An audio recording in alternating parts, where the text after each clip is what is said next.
इस पार्ट की शुरुआत करने से पहले वीडियो को लाइक और चैनल को सब्सक्राइब जरूर करना। सो हमें कंफर्म हो गया, जिस ट्रक से यान की फैमिली का एक्सीडेंट हुआ था उसके ड्राइवर सियोयुन के डैड थे।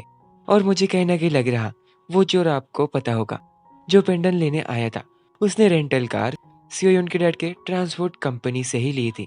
इधर यान ने रोते हुए कहा, मैं सियोयुन के प्रति बहुत ईमानदार था, लेकिन अब मुझे उतना ही बुरा लग रहा। डैड कहने लगे, मेरी कर्मों की सजा, प्लीज सियोयुन को मत दो। वो बस अपनी बीमार वाइफ को बचाने की कोशिश कर रहे थे, जिन्हें अर्जेंटली काफी बड़ी सर्जरी की जरूरत थी।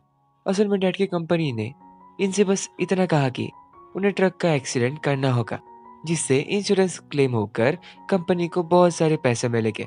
और साथ ही इस काम के बदले कंपनी सियोयुन के मॉम के सारे बिल्स पे करेगी। बस इसी वजह से डैड ने इस काम को अंजाम दिया। उन्हें क्या पता था इस काम में कौन कौन अपनी जिंदगी से हाथ धो बैठेगा। ये सुनते यान का गुस्सा और उसकी हालत कैसी थी मैं आपको बता भी नहीं सकता। वो यहाँ से जल्दी से चला गया, नहीं तो क्या पता उसके हाथों से क्या हो जाए। क्या आप तैयार हो एक सच्ची प्यार की कहानी को देखने के लिए, जिसे हम असल प्यार की कहानी कह सकते। सो सियोयुन यान के पास आई। उसे लगा यान और डैड के बीच कुछ हुआ है, इसलिए वो कहने लगी, हम दोनों कुछ ना कुछ करके। बस इस शब्द के आखिर में यान ने कहा, मुझे तुमसे ब्रेकअप चाहिए। रीजन यान ने उसे यूज करा, ये पेंडन मिलने तक। वाह क्या रीजन है। सियोयुन ने रोते रोते कहा, मैंने कहा था ना, कोई ऐसा रीजन देना जिस पर मैं यकीन कर पाऊँ, क्योंकि अगर ब्रेकअप हो भी जाए फिर भी ये पेंडन तो उसका ही है। यान यही नहीं रुका, उसने कहा, मैंने तुमसे कभी प्यार किया ही नहीं। क्या कभी भी तुमने मेरे मुंह से ये शब्द सुने कि मैं तुमसे प्यार करता हूँ? नहीं ना। यान ने उसे इस हद तक तोड़ दिया जिसे वो कभी भी नहीं भूल पाएगी। एक बात बताऊं, आप कहते होगे कि आपकी लाइफ बुरी है, तबाह है।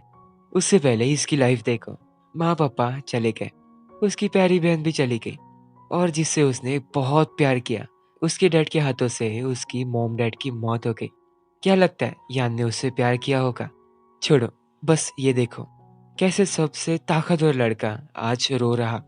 हमने देखा वो पेंडेंट के अंदर एमा का स्टैम्प है, जिसे सब इतने समय से ढूंढ रहे हैं। उसमें दोंगियों ने कॉल करके बताया एल स्टार में जीसू ने emergency share holder meetings arrange की।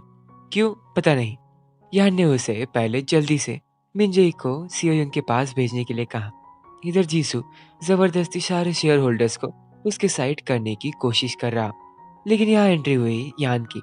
उसने जीसू से प्रेसिडेंट के चेयर से उठने के लिए कहा।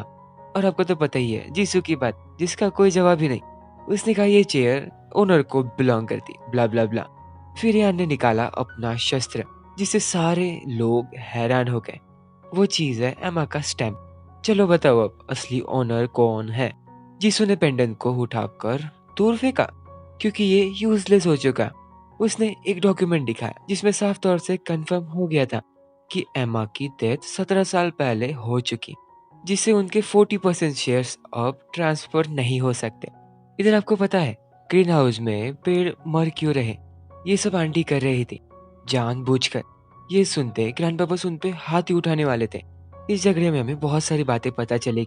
ग्रैंडपा आंटी को उनके छोटी छोटी गलती पे यहाँ ग्रीन हाउस में बंद करा करते। आंटी के हिसाब से ग्रैंडपा ने उसे कभी भी एमा की तरह नहीं देखा। उन्हें बस एमा की ही चिंता थी, ना कि आंटी की। ग्रैंडपा गुस्से में कहते हैं, मैंने तुम्हें खुद की चैरिटी कंपनी ओपन करके दी और इस फैमिली को तुम तबाह कर रही हो। ये सुनते आंटी का गुस्सा और बढ़ा। उन्होंने कहा, आपने तो मुझे कभी भी एल स्टार में कदम रखने तक नहीं दिया, और ऊपर से ये चैरिटी कंपनी ओपन करके थी जिसे कोई भी नहीं जानता। आपने बस एमा के ही नाम पर पूरी कंपनी कर दी। उसके बाद जीवन सुख की, उसके बाद यान की। आपने जीसू के बारे में कभी नहीं सोचा। इस चक्कर में ग्रैंडपा पीछे जाते जाते काफी जोर से नीचे गिरे और उन्हें उसमें हार्ट अटैक भी आया। क्या आप लोग एक बात समझे, आंटी जुएंग फैमिली से बहुत बहुत ज्यादा नफरत करती। इधर सियोयुन और उसके डैड ये सिटी छोड़कर जा रहे थे बिना कुछ किसी को कहे। मॉम ने उन्हें रोकने की बहुत कोशिश की, फिर भी ऑफिस में ये झगड़ा शुरू ही था, जो नेक्स्ट लेवल पर पहुंचा। जीसू ने जैसे यान के नाम पर उंगली उठाई, तो यहाँ कुछ और ज्यादा होने से पहले इन सबको ग्रैंडपा की न्यूज पता चली और सारे उनके पास आए। वहाँ डॉक्टर सारे इक्विपमेंट्स को निकालने लगे, क्योंकि ग्रैंडपा के पास वक्त बहुत कम है। ये सुनते यान पागलों की तरह करने लगा ग्रैंडपा को बचाने के लिए। पता है आंटी यहाँ क्या कहने लगी कि मरने वालों को कोई नहीं रोक सकता, उन्हें मरने दो। और आज से तुम्हारा एलिस्टार और जोंग फैमिली से कोई रिश्ता नहीं, क्योंकि आंटी ने बताया यान एमा का बायोलॉजिकल बेटा नहीं है। और बस इस सीन में इतना ही। इधर शाओली और यून सियोयुन को ढूंढने आए, लेकिन वो तो कब की चली गई। फिर भी उन दोनों ने उसे ढूंढ निकाला। और इस एपिसोड में इतना ही। सो अगर आपको ये एपिसोड अच्छा लगे तो प्लीज़ लाइक करो और सब्सक्राइब जरूर करना। सो बाय बाय। और हाँ, नेक्स्ट पार्ट भी जल्दी आएगा।